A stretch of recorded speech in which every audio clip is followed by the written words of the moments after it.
Hello my dear friends. मैं अपनी पिछली वीडियो में HTML को लेकर लाया था मार्क्यू इमेज एंकर टैग। तो आई होप आप सभी की समझ में वो टैग आ गए होंगे।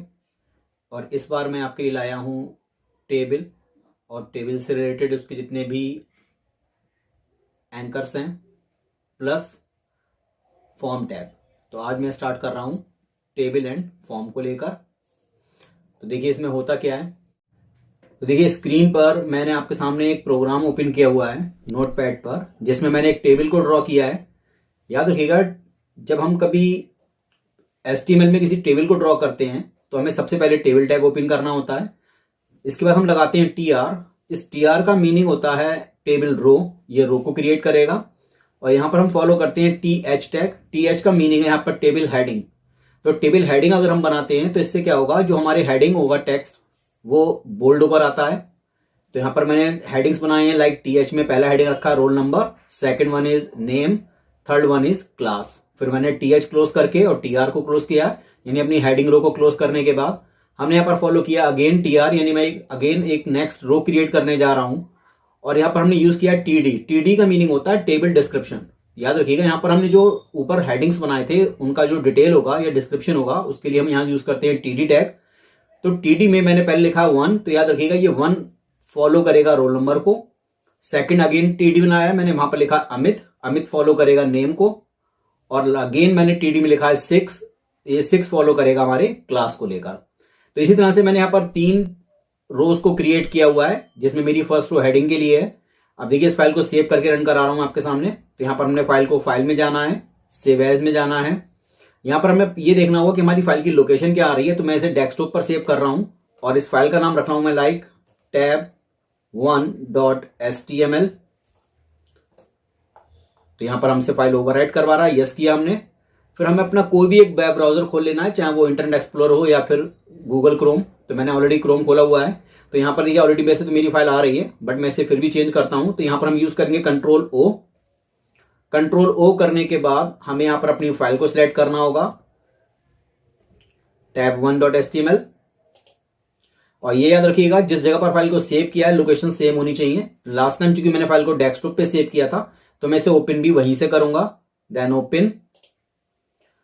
तो ये देखिए मेरे सामने मेरी टेबल बनकर आ चुकी है। अभी चूंकि ये टेबल जो है लेफ्ट हैंड पर जा रही है, इसे मैं सेंटराइज करने के लिए हम एक एट्रीब्यूट यूज करते हैं। तो याद रखिएगा टैग के साथ जो यूज किए जाते हैं उन्हें मॉडिफाई करने के लिए उन्हें हम एट्रीब्यूट कहते हैं। तो यहां पर मैं पहला एट्रीब्यूट बता रहा हूं, table align equals to center. File को सेव करेंगे, then again alt tab press करेंगे या फिर आप स्विच करके आ सकते हो माउस से। और यहां पर प्रेस करने के बाद हमें यूज करना होगा F5।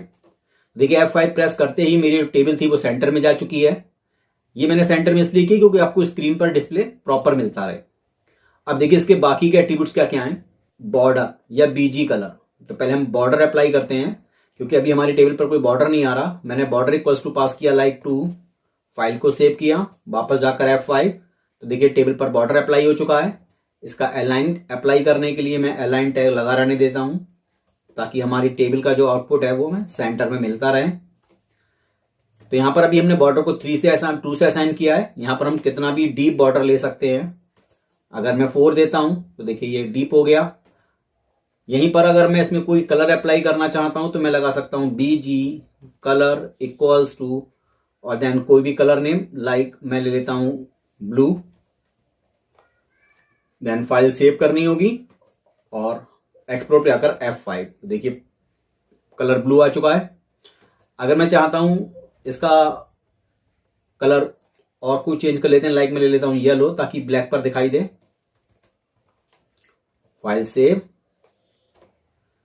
तो ये देखिए हमने यहां पर BG कलर को अप्लाई किया हुआ है।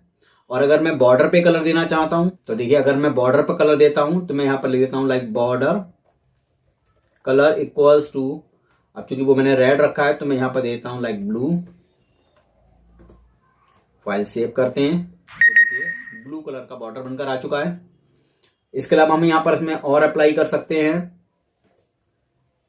लाइक हमने BG कलर कर लिया, बैक कलर कर लिया। मैं 1 बाय 1 चलता हूं आपके बुक के अकॉर्डिंग। तो देखिए बॉर्डर टैग हमने अप्लाई कर लिया, बॉर्डर कलर हमने अप्लाई कर लिया, फिर BG कलर हमने ऑलरेडी लगा लिया है। फिर आते हैं हम सेल पैडिंग। सेल पैडिंग क्या होती है, देखिए यहां पर ये सेल्स के बीच में स्पेस बढ़ा देगा।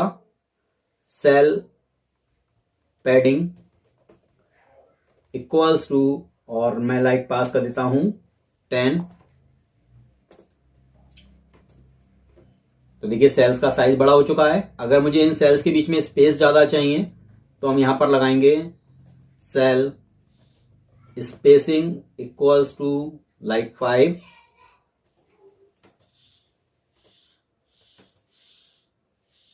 स्पेस नहीं दिया मैंने।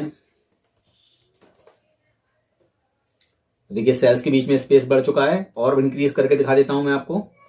5 की जगह पर मैं इसे 20 पे दे देता हूं। देखिए सेल स्पेसिंग बढ़ गई है। तो इस तरह से हम अपनी टेबल को मॉडिफाई कर सकते हैं। अगर मैं चाहता हूं यहीं पर एक और रो क्रिएट करना, तो उसके लिए मैं यहां पर आकर लास्ट में एक और टीआर टैग लगाता हूं, और उसके बाद टीडी लगाना होगा मुझे। अब टीडी में मुझे ये याद रखना है कि मेरे कॉलम्स का ऑर्डर क्या है। तो मेरा फर्स्ट कॉलम जो है, चूंकि वो रोल नंबर है, तो मैं रोल नंबर देता हूं लाइक 4। देन सेकंड मेरा कॉलम है यहां पर आकर नेम नाम का, तो नेम के लिए लेता हूं लाइक मुदित। देन टीडी में आकर अगेन मुझे यहां पर फॉलो करना होगा अपना क्लास नेम। तो मैं ऑलरेडी 6, 7, 8 ले चुका हूं। अगेन यहां पर ले लेता हूं लाइक क्लास 7, और फिर यहां पर आकर हम टीआर को क्लोज कर देंगे। तो देखिए यहां पर आकर इससे क्या होगा, एक और कॉलम क्रिएट हो जाएगा। तो यहां पर हम इस तरह से और जितनी चाहें उतनी रो और कॉलम्स को क्रिएट कर सकते हैं। आप इन्हें चाहें तो 1 by 1 अप्लाई करके देख सकते हैं टेक्स्ट को, या आप चाहें तो इन्हें एक साथ भी अप्लाई कर सकते हैं। अगर हम किसी फॉर्म को क्रिएट करना चाहते हैं तो उसके लिए हमें क्या करना होगा, तो सबसे पहले हमें यहाँ पर नोटपैड ओपन करना होगा। जैसे मैंने यहाँ पर ऑलरेडी नोटपैड ओपन किया हुआ है। यहाँ पर हमें लिखना होगा लाइक अगर मैं किसी चीज का फॉर्म बना रहा हूं तो मैं लिख दूंगा नेम, और फिर यहाँ पर हम पास करेंगे input type equals to text. तो यहाँ पर देखिए जैसे क्या होगा, जब हम इस फाइल को सेव करेंगे, और सेव करने पर सपोज मैं इसका नाम रखता हूं f1.html, इस नाम से फाइल है, मैं ओवरराइट कर लेता हूं। देन ब्राउजर पे जाकर हमें कंट्रोल ओ प्रेस करना है और फाइल का नाम टाइप करना होगा।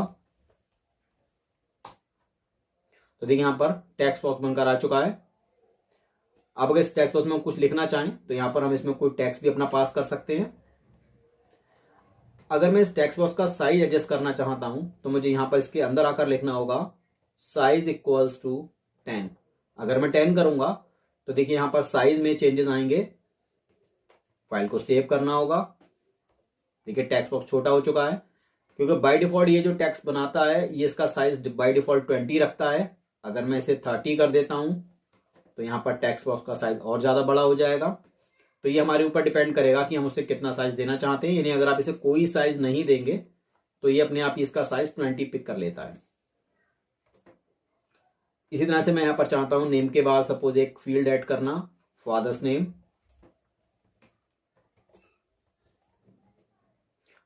इसका भी टाइप हम रखेंगे same, input type equals to text. File को सेव करना होगा, याद रखिएगा जब भी फाइल को रन करेंगे। तो अभी यहां पर ये इसके साथ में आ चुका है। अगर मैं चाहता हूं उसकी लाइन चेंज करना तो मैं यहां पर एक BR टैग लगा दूंगा रो चेंज करने के लिए। इससे क्या होगा, फील्ड उसके नीचे चली जाएगी। अगर मैं यहां पर टॉप पर एक कोई हेडिंग या टाइटल देना चाहता हूं तो सपोज मैं यहां पर स्टार्टिंग में आकर लिख दूंगा लाइक एडमिट कार्ड, एक हेडिंग दे देते हैं हम, और इस एडमिट कार्ड के टेक्स्ट को H1 बना देते हैं यानी कि हेडिंग, और उसके जस्ट बाद ही हम इसे हेडिंग को क्लोज कर देंगे। तो इस टेक्स्ट का साइज बड़ा हो जाएगा। देखिए इस टाइप से बन गया है। यहीं पर अगर मैं साइज के अलावा मैं अगर चाहता हूं यहां पर इसकी लेंथ को सेट करना, जैसे तो मैं लेंथ को सेट करने के लिए यहां पर लिख सकता हूं मैक्स लेंथ इक्वल्स टू 5। इससे क्या होगा, देखिए अब नेम नाम के टैग में मैंने मैक्स लेंथ अप्लाई किया है, जबकि मैंने फादर्स नेम में अप्लाई नहीं किया है। अब देखिए इसमें क्या इंपैक्ट पड़ेगा इसका। जब मैं यहां पर आकर फाइल को रन कराता हूं, जब नेम को लिखना स्टार्ट करूंगा ABCDEF। देखिए अब यहाँ पर ये ई तक यानी 5 करेक्टर ही अलाउ करेगा मुझे, इससे ज्यादा अलाउ नहीं करेगा। लेकिन फादर्स नेम में चूंकि मैंने इसमें कोई मैक्स लेंथ नहीं लगाया है, तो मैं यहाँ पर कितने भी लेटर टाइप कर सकता हूँ, कोई बाउंडेशन नहीं होगी। यानी अगर मैं किसी टेक्स्ट बॉक्स में यूजर को कोई प्री डिफाइंड साइज देना चाहता हूँ, तो मुझे उसके लिए मैक्स लेंथ नाम का टैग लगाना होगा। इसी के बाद अगर मैं चाहता हूं यहाँ पर एक एजुकेशन को लेकर बॉक्स बनाना, तो मैं एक टेक्स्ट लेता हूं लाइक एजुकेशन, और इसके लिए हम यहाँ पर रखते हैं इनपुट टाइप इक्वल्स टू, और यहाँ पर हम रखेंगे इसका लाइक चेक बॉक्स। तो चेक बॉक्स रखने से क्या होगा,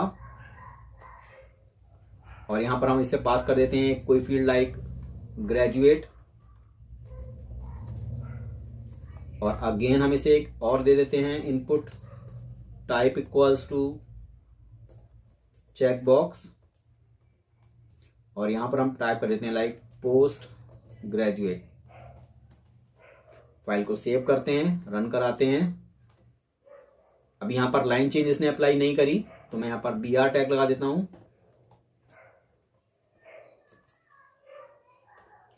तो देखिए एजुकेशन के आगे चेकबॉक्स रखकर आ गए हैं। अगर मैं इसे हेडिंग देना चाहूं, तो मैं यहां पर एक डैश का साइन और लगा देता हूं। तो इस तरह से चेकबॉक्स बनकर आ जाएगा। और यहीं पर अगर मैं रेडियो बटन अप्लाई करना चाहूं, तो मैं यहां पर अगेन एक BR टैग लगा देता हूं पहले, और फिर हम ले लेते हैं लाइक अगर हमें यूजर को मल्टीपल ऑप्शन में से कोई सिंगल चॉइस सेलेक्ट करवानी है, तो हम ले लेते हैं लाइक जेंडर के बाद input type equals to radio, और यहां पर अगर हम देते हैं लाइक मेल, और एक और लगा देते हैं हम यहां पर आकर input type equals to radio, और यहां हम देते हैं लाइक फीमेल। यानी हम यूजर से अगर जेंडर सेलेक्ट करवाना चाहते हैं देन। अब जेंडर के लिए मैं यहां पर आकर अगेन डैशेस लगा देता हूं। आप चाहें तो यहां पर टेक्स्ट की फॉर्मेटिंग कर सकते हैं लाइक लेटर्स को अपर या लोअर। अब जब मैं इसे यहां पर अप्लाई करूंगा, तो देखिए फर्स्ट टाइम में इसने चेकबॉक्स दिए, सेकंड टाइम इसने रेडियो। चेकबॉक्स में हम यहाँ पर हमारा क्लिक वर्क भी करेगा। अगर मैं लगाऊंगा, फर्स्ट क्लिक करूंगा तो उस पर टिक आएगा, सेकंड क्लिक में हट जाएगा। इन द सेम वे अगर मैं फीमेल पर टिक लगाना चाहता हूं, तो लगा सकता हूं। चेकबॉक्स में एक से ज्यादा पर भी हमें एक साथ मार्क लगा सकते हैं। तो ये था हमारा। इसके बाद आता है अगर मैं यहां पर एक बटन ड्रॉ करना चाहता हूं, जैसे फॉर्म के डेटा को लास्ट में हम सेव करवाते हैं, तो हमें लिखना होगा वहां पर input type equals to submit. Submit याद रखिएगा, बटन बनाने के लिए होता है, जो स्विचेस होते हैं हमारे। और यहां पर हम लिख देंगे वैल्यू इक्वल्स टू लाइक मैं लिख देता हूं सेव। तो एक बॉक्स तो मेरा बन जाएगा सेव के लिए, और इन द सेम वे मैं सेकेंड टाइम दे देता हूं input type equals to submit, और यहां पर मैं देता हूं वैल्यू इक्वल्स टू सपोज मैं देता हूं कैंसिल। अब इससे क्या होगा, देखिए जब हम फाइल को रन करेंगे तो देखिए यहां पर 2 बॉक्सेस बनकर आ गए। आप लाइन चेंज करना चाहें तो यहां पर आकर BR टैग लगा दीजिए,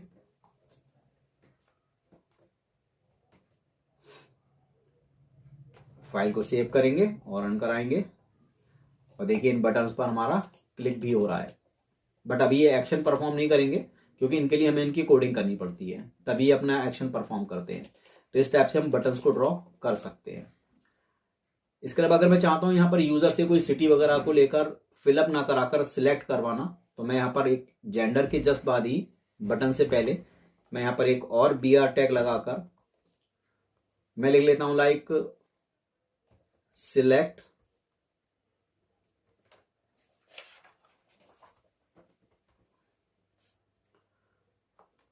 और यहां पर आकर हम इसे लिख देते हैं city. Select name equals to, या हम खाली सिलेक्ट भी लगा सकते हैं अगर आप चाहिए तो। और इसके बाद हम यहां पर टैग बनाकर लिख के चले आएंगे लाइक ऑप्शन। तो ऑप्शन में हम देते हैं लाइक बदायूं देन अगेन हम ऑप्शन में दे देते हैं इसे लाइक बरेली, अगेन एक ऑप्शन दे देते हैं हम इसे आगरा। तो जिन सिटीज के नाम मैंने लिखे हैं देखिए, इनके लिए एक ड्रॉप डाउन मेन्यू खुलकर आएगी, ये ड्रॉप डाउन मेन्यू आ रही है, इसमें देखिए सारी सिटीज के नाम आने लगे। तो इसके थ्रू हम एक ड्रॉप डाउन मेन्यू भी लिस्ट में बना सकते हैं, जिसमें हम किसी भी प्री डिफाइंड डेटा को सिलेक्ट अगर कराना चाहते हैं देन, और अगर आप उससे डेटा टेक्स्ट राइट करवाना चाहते हैं तो आप टेक्स्ट बॉक्स अप्लाई करेंगे। एक बात याद रखिएगा, चेकबॉक्स और रेडियो बटन में सबसे मेजर डिफरेंस यही है कि अगर हम चेकबॉक्स लगाते हैं तो चेकबॉक्स का मीनिंग है user more than one selection ले सकता है, जबकि रेडियो बटन का मीनिंग होता है out of many select any one. तो यहां पर चूंकि मैंने अभी लाइन चेंज नहीं की है, तो आप यहां पर आप चाहें तो इसे क्लोज कर दीजिए। अगर मैं लास्ट में यहां पर आकर स्लैश करके सिलेक्ट टैग को क्लोज कर देता हूं और फाइल को सेव करके रन कराते हैं, तो देखिए ये इस तरह से फॉर्म बनकर तैयार हो जाता है। तो यहां पर आप कितने भी फील्ड्स क्रिएट कर सकते हैं, कितने ही text boxes according to your requirement. तो इस तरह से हम यहाँ पर टेबल और फॉर्म को यूज करते हैं HTML में। आई होप आपकी समझ में आया होगा, और अगर नहीं आया है या कोई क्वेश्चन या कोई क्वेरी है तो मुझे वीडियो के चैट बॉक्स में बताइएगा, मुझे रिप्लाई दीजिएगा, और उस पर मैं आपको लेकर नेक्स्ट वीडियो में शो करता हूँ रिजल्ट।